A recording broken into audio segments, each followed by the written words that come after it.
This is Star Wars Outlaws. We're here on Xbox Series X. Be sure to like the video. Subscribing is great as well. This is the first, I guess, open world Star Wars game where you get to visit iconic locations. We're also taking a look at some fresh places created just for this particular experience. So this is a story that follows the adventure of Kay Vess, who's basically, if you take Han Solo as a woman, femme solo, and that's sort of the character you're getting, but she definitely has some unique style to her in regards to being a character that messes up a lot and somehow just lucks into things and then all of a sudden becomes the most stealthy person in the entire galaxy. It's actually kind of amazing how much things change over the course of the story as she becomes incredibly great at stealth and just kind of dealing with the Empire and all kinds of other crazy things along the way. So there's a lot to this game. Let's dive in and talk about what it has to offer. So at its core, it's actually something that is focused on actually telling a narrative. It's an open world game like most Ubisoft, well, every Ubisoft game seems to be these days. But the focus and the best parts of it are actually the story, which take place in a somewhat linear setup most of the time. And I actually find that the open world parts of the game are actually kind of the least interesting of the experience because the narrative itself is kind of cool. It's not necessarily perfect. There's definitely some issues with pacing and how some of the character emotions and stuff are handled, but we'll dive into that. First, we need to take a look at the visual elements of the game. So for the Series X, we've got 3 different graphical options that are present here. So we've been showing off the performance mode, which was the default way that I went and played through this game, but you have a few different settings. So first off, it looks like how they're getting around, like this is a very graphically demanding game, like technically. So they're getting around that by pushing a 21:9 aspect cinematic ratio. So that's how we have these black bars at the top and the bottom. So this was a very common thing during like the 360 era when they were trying to keep that performance up. We saw this with Hellblade as well, when they're trying to basically be like, well, it's cinematic, so it gives you more of the picture and stuff, but it's mostly, as far as I can tell, it's to help with the performance of the game because this is so graphically demanding, so they cut a good part of your screen off. Now you can... And I did learn while I was at Ubisoft Toronto there, they were talking about the fact that they did film it, the motion capture, the cinematics and everything like that, with the element of trying to replicate the original cinematic experience and a lot of like Rogue One. So that could be a thing too, but like, yeah, it's just a bit odd. So if you do want full screen, there is a full screen mode, but it looks really weird. Like, I don't know if it looks proper to you watching this on, like, you know, YouTube or wherever, but, like, yeah, I like to see the full screen, but there's just, it's very strange after having doing the widescreen, where it just kind of feels like they've just stretched out the widescreen, and it looks really kind of odd. Like, I like to see the full picture, but it looks like when you take a really, really old kind of, like, 4x3 game, kind of like stretch out and like move it to like 16:9. It's just, it looks really weird, but that is an option that you can visually do in this game, and it just kind of like really throws me off. So we're gonna keep it on there. So we've got performance, we've got favorite quality 40 FPS, we've got quality, and yeah, so those are basically your options. So for the performance mode, it's like quite blurry. It definitely looks along the lines of what we've seen with the engine prior, which would be something like Avatar.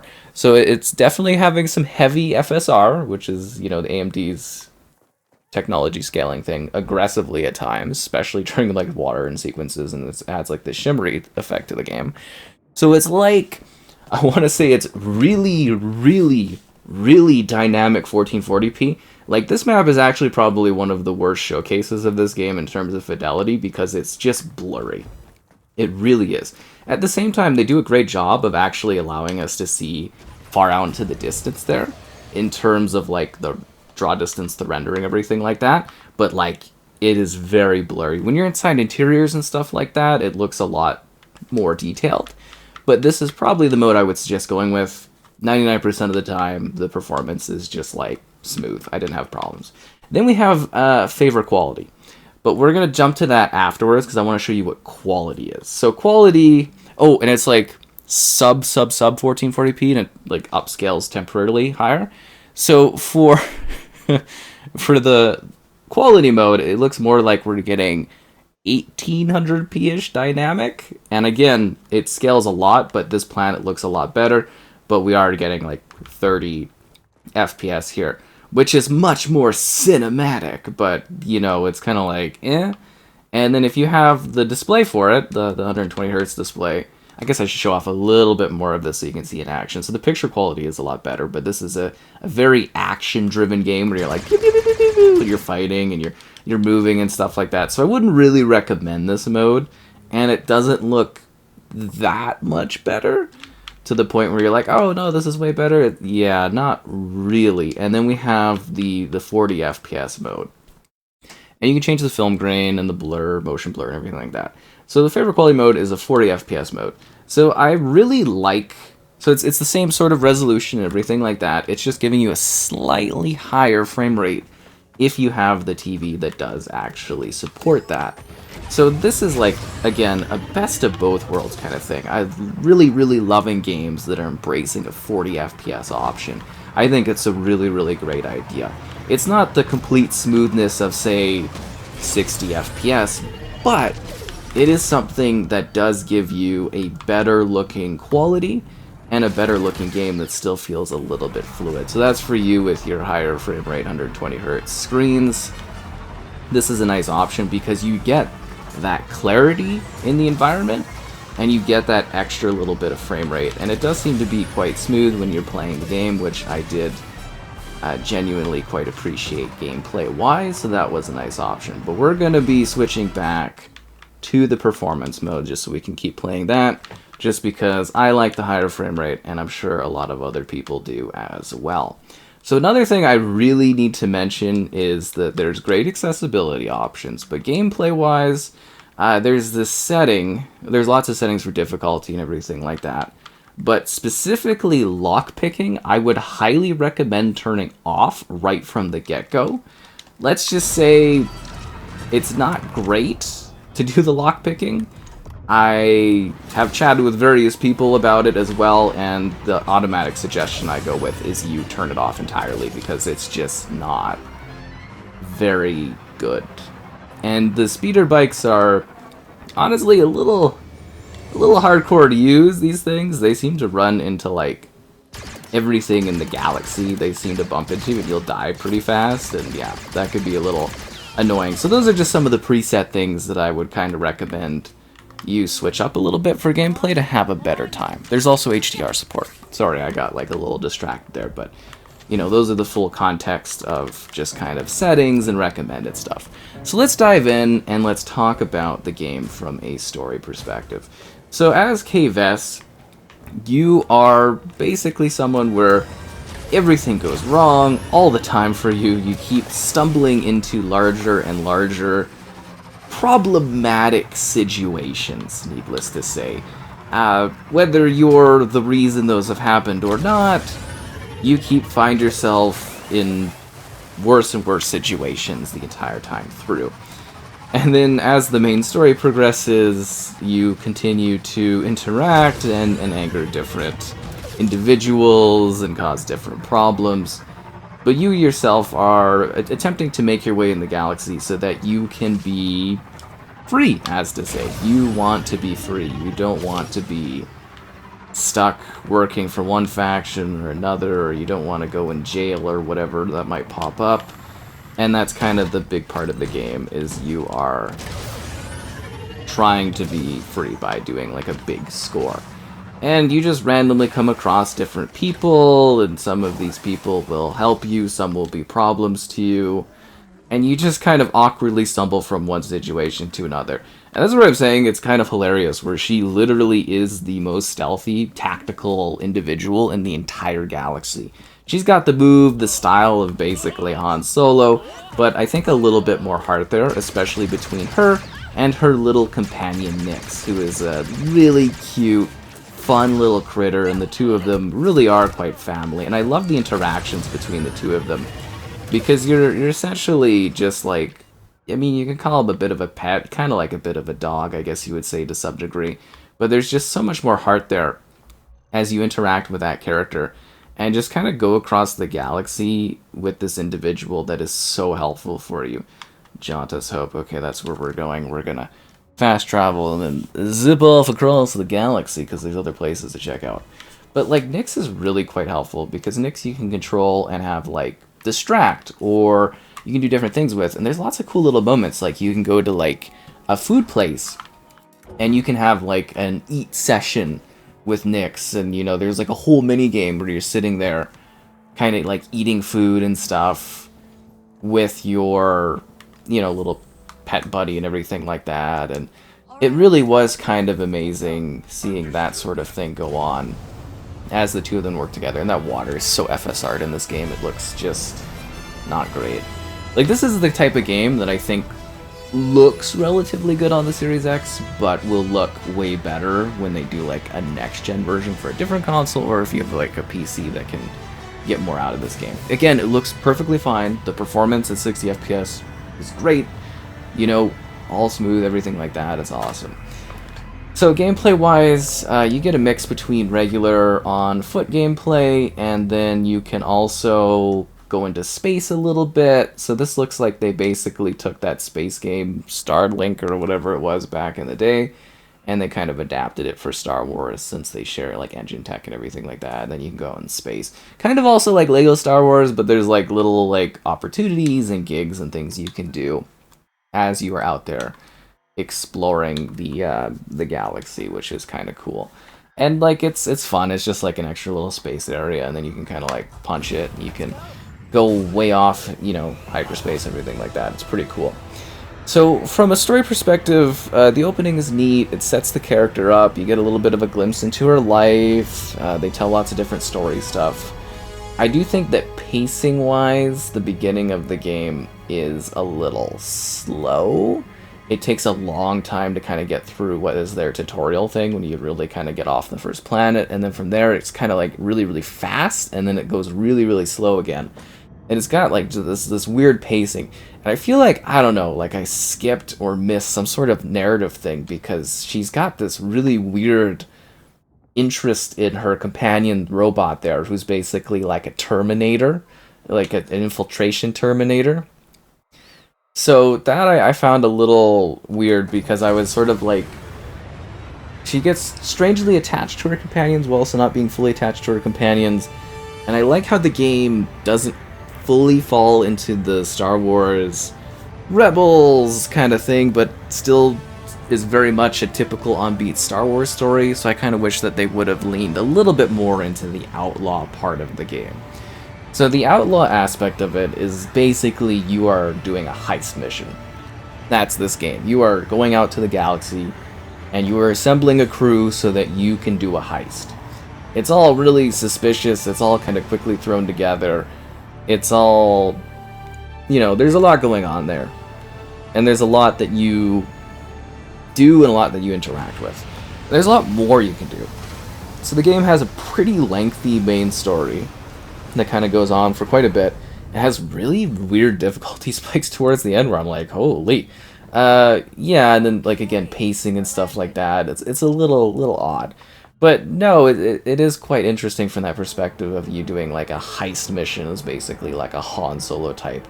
I keep saying Han Solo because, like, I mean, like, I'm literally wearing a Lando Calrissian style outfit, but, you know, she's got, like, the stance using the blaster and everything like that, and it really does have that feeling where you are basically like that type of character, just with a little bit more, again, I want to say heart to the character, because she really is kind of grounded to her pal Nyx there and her friend. Well, Nyx's family, right?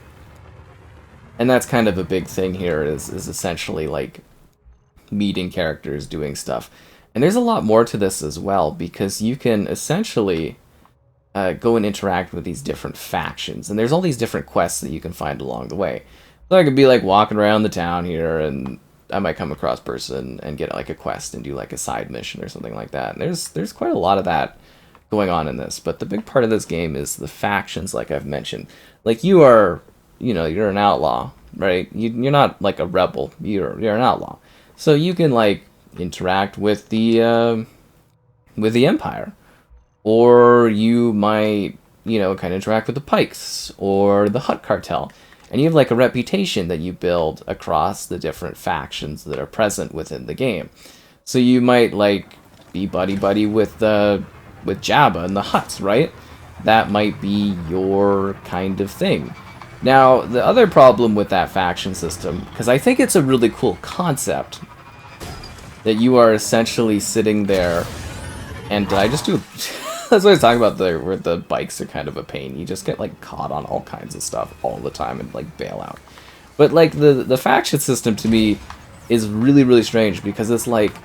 So if I spend time building up a relation with a faction, and then I do a main quest, the main quest is very likely going to have me break the relationship that I built with a faction. So, like, you have to break the relationships you build with the factions. So it kind of makes the factions thing pointless until you kind of get to, like, the end game sort of thing.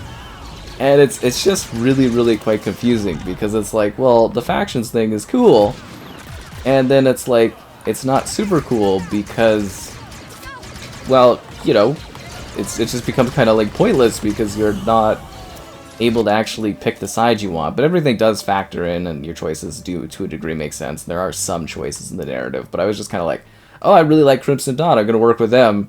And then, like, at every turn of the story was like basically like making me not work with them, and I was like, what is this? And then another thing there is it's really hard to find where you're going. I know a lot of people complain about, like, some Ubisoft open world games being like point A to point B with the line on the map and guiding you there. But in the open world in this game, when you're just like flying around on a speeder bike, I constantly do not, like, I get lost all the time in this game.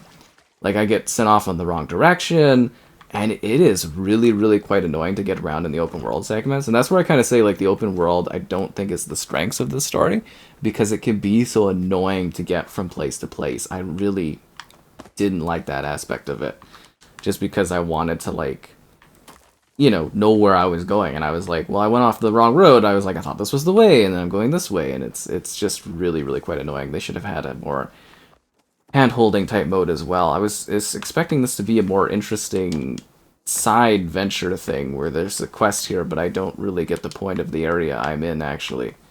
Like, is there something cool I'm supposed to collect here? This just seems utterly pointless, like I've stretched off into some absolutely pointless area.